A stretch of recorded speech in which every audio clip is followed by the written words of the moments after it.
because we've been back. All right.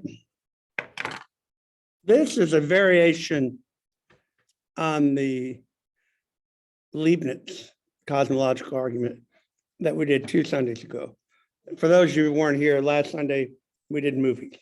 We did like 3 videos, which actually I think kind of worked, kind of summarized what we've been going on through.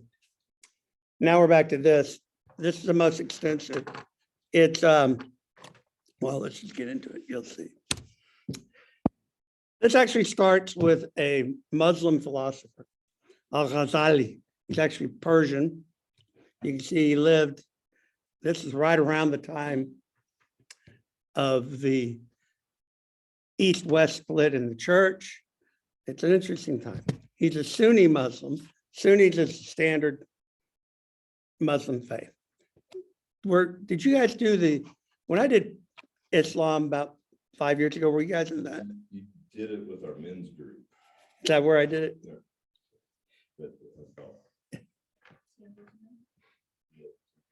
It was a while ago. It was after 9/11. It was after 9/11. Yeah, time flies. Okay. 5 years. In the event, Islam has 2 main schools, Shiite and Sunni. And Shiite is in Persia, Iran mainly, and Sunni is everywhere else.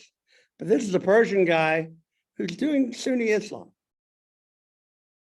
But he also studied Sufism, and that is the Muslim mystic sect. It's not a cult, but sect. Now the Taliban are going to consider Sufis, apostates. But have you ever heard of a whirling dervish? You've heard of that? That's Sufism. And these guys that work themselves up into a state, an ecstatic state, by dancing. That's not the only thing they do, but that's what they're most famous for. Anyway, Sufism is mysticism. Islam has no concept of direct encounter with God, but Sufism does, because interesting, Sufism is Islam, don't get me wrong. People like it, direct encounter with God. And so if your religion doesn't allow it, they made their own space. But anyway, Al-Ghazali was interested in that. He is a philosopher, turns out quite an important one. We don't ordinarily think of Muslim philosophers, but remember they preserved. The reason why we have manuscripts of Aristotle, for example, is because of Islam. They preserved it.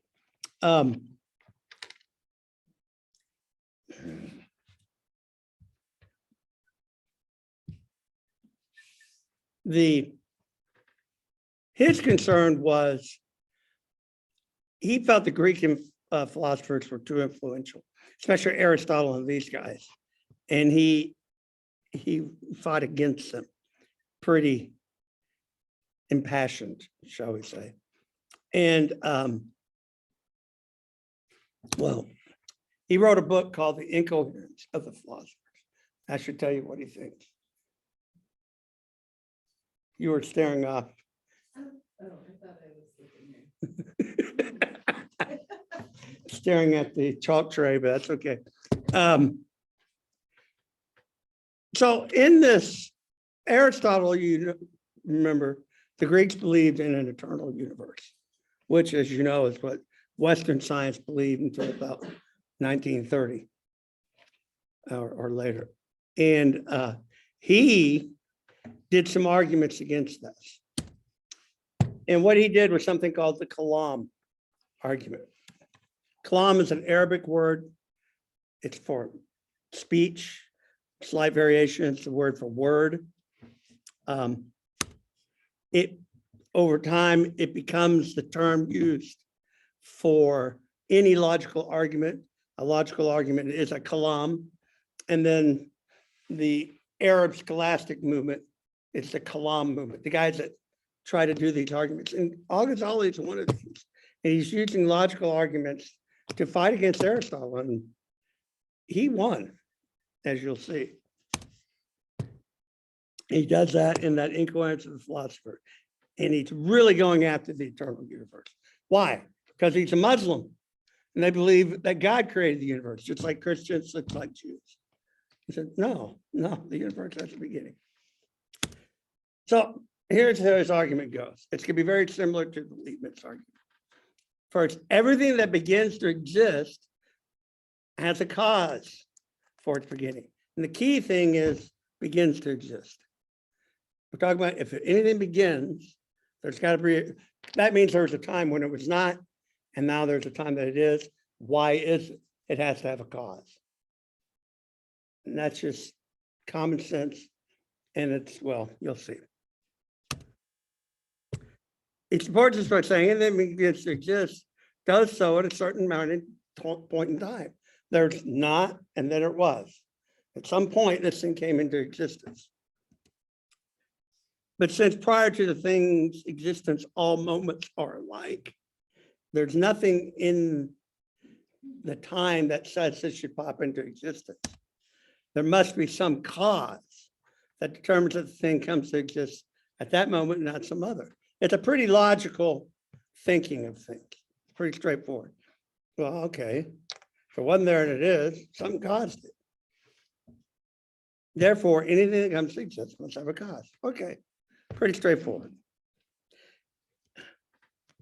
Second premise is that the world or the universe began to exist. He was talking about anything, well, let's just talk about the universe. It began to exist.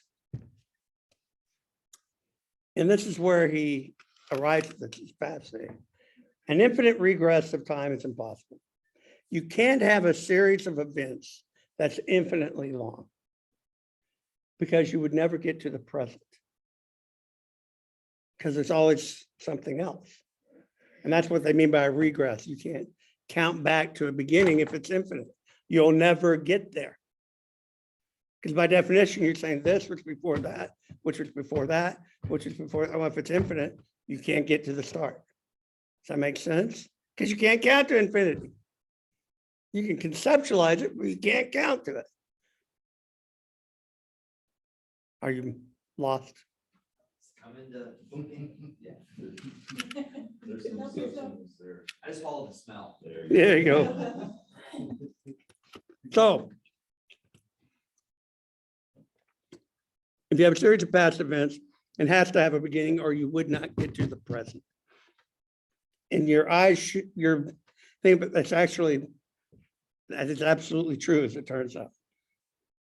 And everybody acknowledges that once you get into the logic of it. The series of past events comes to end in the present.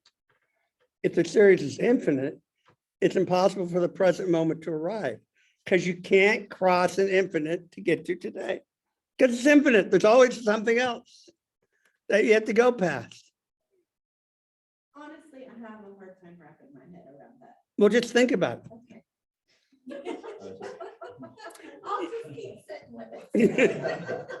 it. You're in the airplane, there's always another infant. There's always another infant. I can't take another crying baby. There's one more. I got through all of them. No, you didn't. There's one more. You look at that and you go, this is people's reaction, which is exactly every one of your faces. But it, in fact, is true. Because how do you get past the infinite? It's infinite. Does that not make sense? It's how can you get to today? It's infinite. There's always something else. If the number of past events, and I mean all events, it's infinite, that leads to infinities of different sizes. What? Well, look at this. Jupiter takes 12 years to go around the sun. Saturn takes 30 years. So roughly 2.5 times.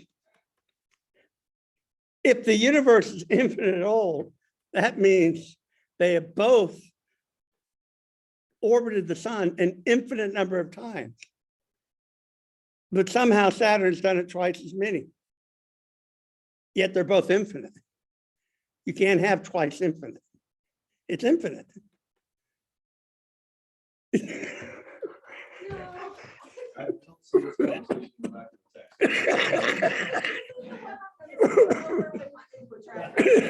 Renee's doing this. Yeah, we're Her eyes are darting back and forth. I'm with her on this one. But you can think about this. If it does, I mean, if it's gonna go twice for one of every other, yet they're both infinite, because it's been doing for infinite. That's an absurdity is the point. Okay, but let's, walk me through this on the flip side, because we think about, eternal life, and that is infinite. That's different. We're at a starting point. Whereas we're going back infinitely trying to find the starting point. But there is no starting point because it's always been. So someone could have a twice as long eternal life that I have because there was a clear starting point. It's different at that point. Yes, it's still infinite. You wouldn't call it twice as long eternal life. But the number of events, he's just illustrating. If you start with an infinite beginning and you have an infinite number of stuff, you can't have twice infinite. You know, you can't subtract infinity from infinity. Infinity, you're not allowed to do it. It's a mathematical, what's the word? It's prohibited. You just can't do it. It's meaningless. Well, as we're illustrating. I think that was a dig, but I'm not really sure about it. Because I'm not smart enough to figure it out. Here's another way of looking at it. Just take Jupiter's going orbits. Right. It's an infinite number. Is that odd or even? But it's got to be one or the other, because it's either odd or it's even. Because any number is either odd or even. Exactly. It has to be on the other, yet it's absurd to say the infinity is odd or even, because what do you mean? But it's got to be. Therefore, the universe has a cause. There's no getting around that. I just have to sit there and wrestle with it and think and take whole courses in logic and stuff. So premise one, whatever begins to exist has a cause. Its conclusion, it has to be. For something to come into being without any cause whatsoever, it would be to come into being from nothing. And when I say nothing, I mean nothing. Something cannot come from nothing. Doesn't happen. Wait. Quantum mechanics, we get these particles that pop out of nothing and just pop into existence. Okay, it's not quite as clear as that leads to claim. This is a popularization. In reality, they're coming out of the vacuum, and the vacuum is not nothing. It's a series of energy. It's a sea of energy. That's a something. What? I'm asking him a science question. He's my science. I thought a vacuum was nothing. The vacuum just means no air, but it's still something. It's a vacuum.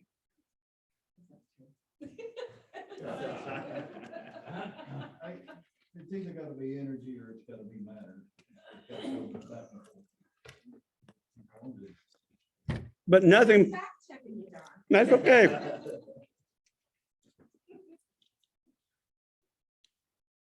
So these particles are originating as a fluctuation of energy contained in the vacuum, which is a sea of fluctuating energy, governed by physical laws and physical structures. It is not nothing.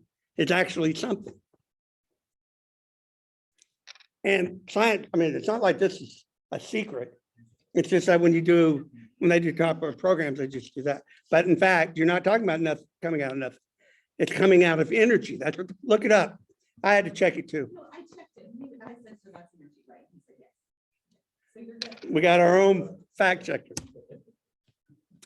Nothing is the absence of anything whatsoever, even space. Space is something. Some atheists simply deny premise one, that something can't come from nothing. That's Dawn, what? God, that came out of nowhere. sorry. So in the Genesis, where it says, in the beginning, there was void and chaos. And if you go back to the actual Hebrew, is that nothing? The world was formless and empty. It doesn't say nothing. Okay, It says it was, because I thought that we had talked about those meetings and we talked about, I don't remember if it was you or if it was Todd, and we talked about that one of those words means chaos and desolation, which would be something, not nothing, correct? yes, who's Todd? Okay, Todd Barker. Oh, Todd Barker? Yeah, Bob Barker. yeah. Yeah, but that's, good God, how many years has that been? Well, it just stuck with me. It was because after I- 2011. Well- 2001. Well, because I teach that as part of my class. Yeah. That, And it talked about those Hebrew words, and I just wanted to verify that I was, the Hebrew getting- words do not talk about nothing. okay, They just say, when God, in the beginning, when God created the heavens and the earth was formless, had no form, and empty. okay, And then when we went through the days of creation, I pointed out that days 1 through 3 create the forms, and days 4 through 6 fill the forms. He's going directly after that. right. So, but if. But that's God not did nothing. He's just saying there's a universe, there's But an if God- earth. Have a beginning, What? if God doesn't have a beginning, then did he come from nothing? I haven't gotten to that yet. Okay, You guys are jumping the gun. okay, Be patient. If something can come into being from nothing, then why doesn't just anything pop up? Why isn't there a Mercedes sitting here right now? Poof, oh, a Mercedes. Something coming from nothing. Why do we not see root beer or a spaghetti monster pop into existence? Why is it only universes? They only claim this for the universe that it pops into existence. There cannot be anything about nothingness that favors universes. For nothingness does not have any properties. It's nothing. Nor can anything contain nothingness. For there's not anything to be constrained. I said contained, but I'm a constrained. Oh, I could, ah! You could, and then you can yell at it. If you only had that. If I only had that. Is there a song about that? Something from nothing. Yes, as a matter of fact, there is. No, it's in fact, he mentions it. It is a musical, it's The Sound of Music. She talks about that very thing. It's a song. I was talking about. I was gonna say, I don't see that in the same song as Step. Let me give you the exact quote.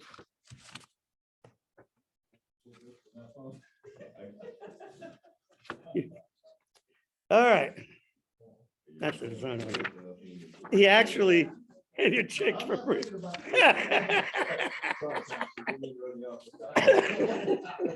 So bad.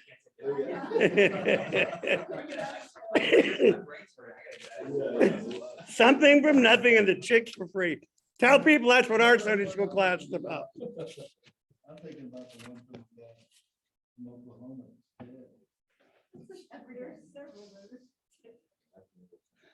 It is rocket science. Here it is. In The Sound of Music, when Captain Von Trapp and Maria reveal their love for each other, what does Maria say? Nothing comes from nothing. Nothing ever could. We don't normally think of philosophical principles as romantic, but Maria is here expressing a fundamental principle of classical metaphysics. I don't think I've ever seen The Sound of Music all the way through. And I like musicals, but that one just, Dawn. It's so good. It's such a good movie. so it's Blazing Saddles, but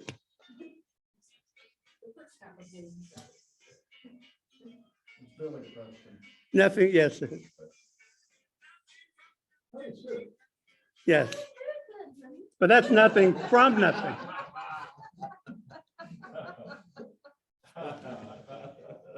So premise one, which is at the top of the slide, whatever begins to exist has a cause. It's not merely a law of nature like gravity, which applies only to the universe. Rather, it's a metaphysical principle that governs all being, all reality. Now, just in case you don't know what metaphysics is, a branch of philosophy devoted to exploring questions about the nature of ultimate reality. And I lose my breath. God, I used to be able to take a, oh well. Prominent issues in metaphysics include the nature of time and space, the relation of mind and body, the reality of abstract objects, the existence of God. And then I throw this in for fun. Metaphysics means after physics. And it's so called because Aristotle's work discussing the topic was discovered after his work on physics. So they call it after physics. No kidding, that's actually true. I just throw that to your Uber driver. Ignorance is short. What is God's cause? This is the question that Janie was asking. Premise 1 does not claim that everything has a cause, only those things that have a beginning. And this is not special pleading for God, since the atheists were claiming the universe was eternal and uncaused. So you can't allow it there and not allow it here. Remember, they're talking about an eternal universe, uncaused. Now, God is unbeginning and without cause. So he has no start. He's eternal. So you're saying that the universe had a beginning because of time? Well, the universe, we'll get into it, but yeah, the first argument that Kalam offered was the infinite regress. You can't get to the beginning. If it has no beginning, we wouldn't get to the present. That's just the definition, because you can't cross infinity.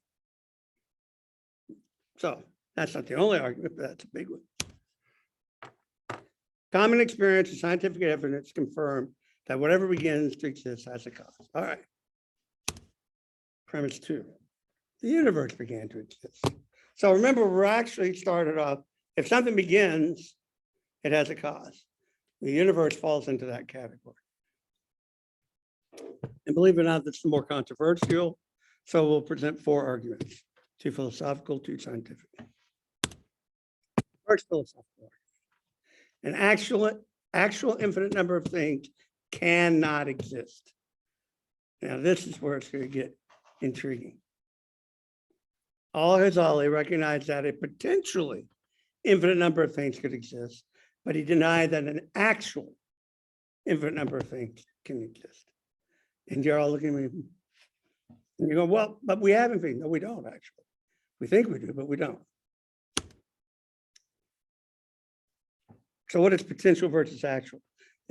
Potential is infinity. It's acting kind of as a limit. You can only go up to there. Do you remember Zeno's paradox about the arrow? You shoot an arrow, and he says, well, if it's going to go from here to there, it's got to go at least halfway first. Right, because you can just keep dividing by half. And it's infinite. You'll never get there. The paradox is, but obviously the arrow hit the target. So that's Zeno's paradox, but that's what we're talking about. An actual infinite number of past events would preclude the present because you couldn't get there.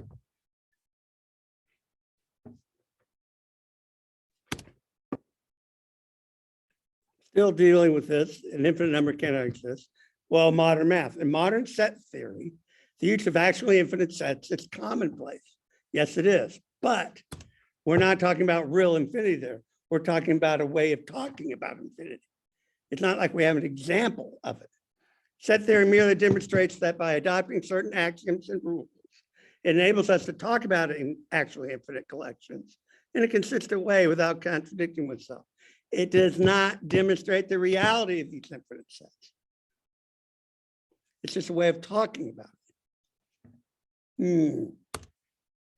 And Al-Ghazali never argued the existence of an actual infinity is illogical, but only that it really can't happen. Your faces are fantastic.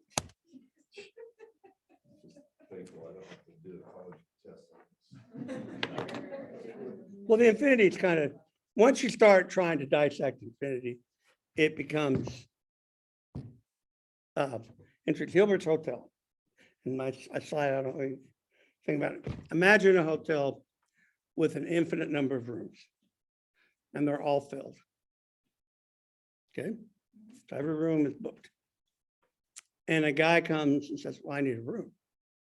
The manager says, no problem.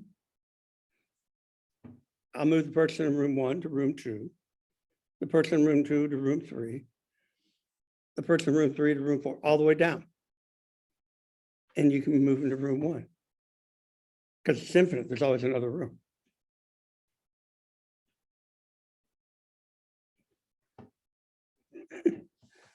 There's always another room. Because if you're dealing with real infinities, that's what that means. Let me read you his examples as he gives it over here. Okay, so I gave you that one.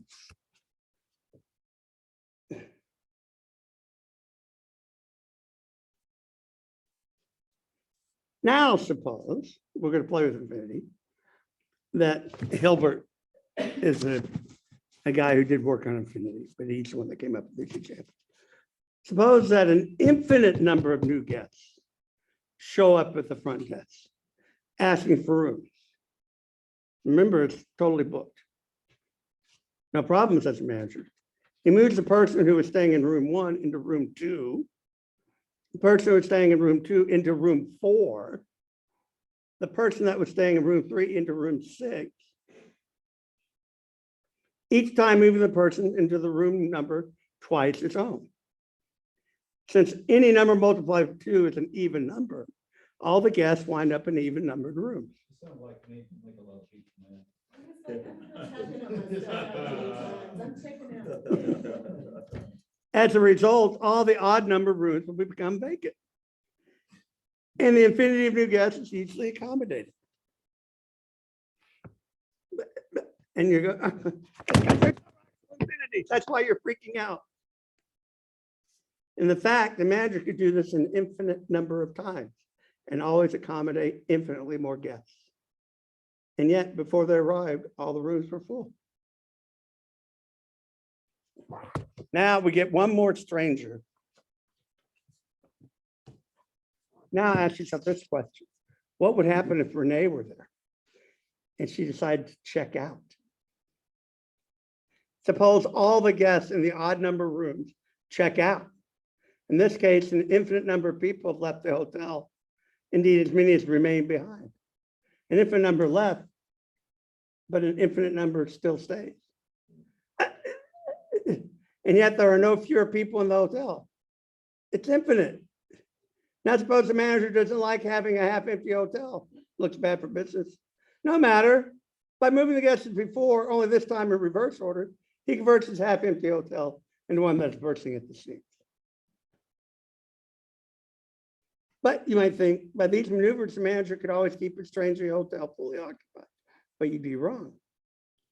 For suppose the guests in rooms 4, 5, and 6 check out. At a single stroke, the hotel would be virtually empty. The guest register reduced to just 3 names. You meant all the numbers. And the infinite converted to infinitude. Yet it would be true that the same number of guests checked out at the time as when all the guests in the odd number rooms checked out. Can such a hotel exist? This hotel is absurd.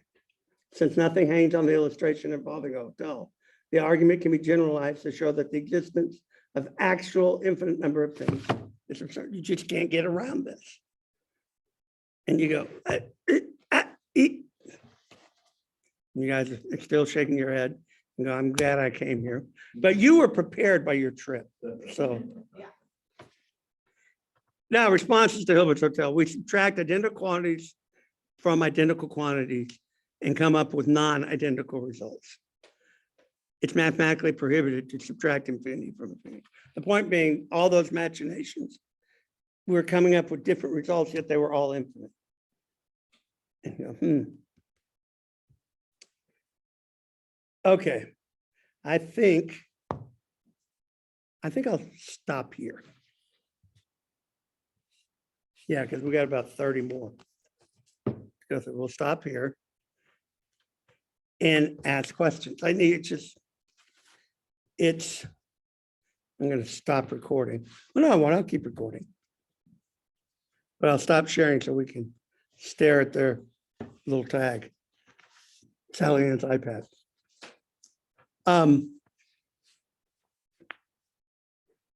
Once you establish the universe as a beginning, all bets are off.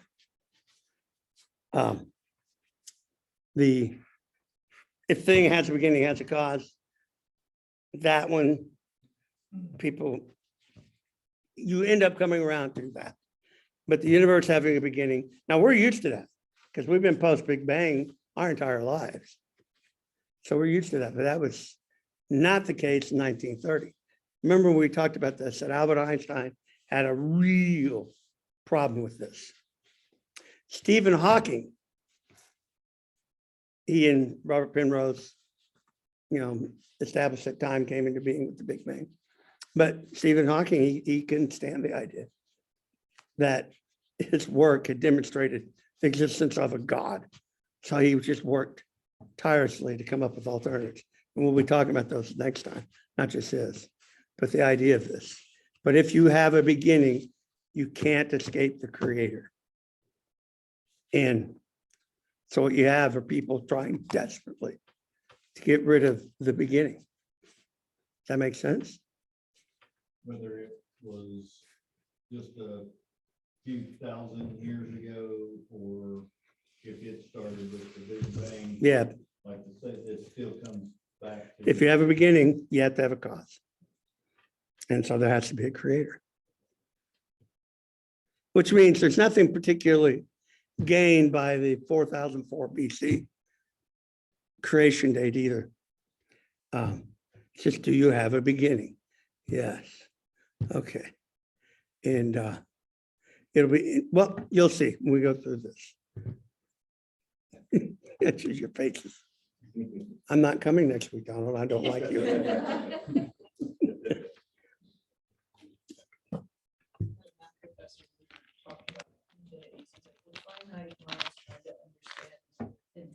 How do you do that? Right, exactly. Because you can't get your head around it. It's bigger than you. And it's hard. It's very hard. But I'd be curious. Do some work on it if you have some ideas. The infinite minus infinite. What? Okay. So, all right, we're going to stop here. Do we have any questions that we want to deal with? Nope. Okay, so Sally Ann and Kenny and Janie and Ryan's husband, what is his name? Cameron, who heard me try to figure out his name. Good memory. Thank you, Cameron. It's that infinite thing, man. There's so we're going to close in prayer. Do we have anything we need to pray for? How are the Browns? Are they recovering? I mean, she posted and said she's sick, right? Or they are sick. Do we know what they got? We haven't heard. And the Wilmots are out at the lake. No, they've had COVID too. I saw her yesterday. Do you have COVID then? She had a mask on, so I'm sure I didn't. Okay. And then the Hunts are out of town. So hopefully some people will show up next week. I'm here next week. Eventually we'll be going out of town, but I think that's a couple weeks away when we take Steph to the San Antonio camp. So, all right, we'll deal with it then. All right. Since Renee had the weekend from hell, we're going to ask her to pray for us. Okay. Dear Heavenly Father, thank you so much for this beautiful day that we could be together. Thank you for Don and for his efforts and bringing this information to us. I pray that you would just be with us in the service this morning and with Pastor Daniel as he brings us to work. In your name we pray. Amen. Now we're having cookout Wednesday. I already signed up for hamburgers. I have them at the house. Kevin's cooking them for you. Are you cooking them? I guess I am the cook. You what? Yeah. You did?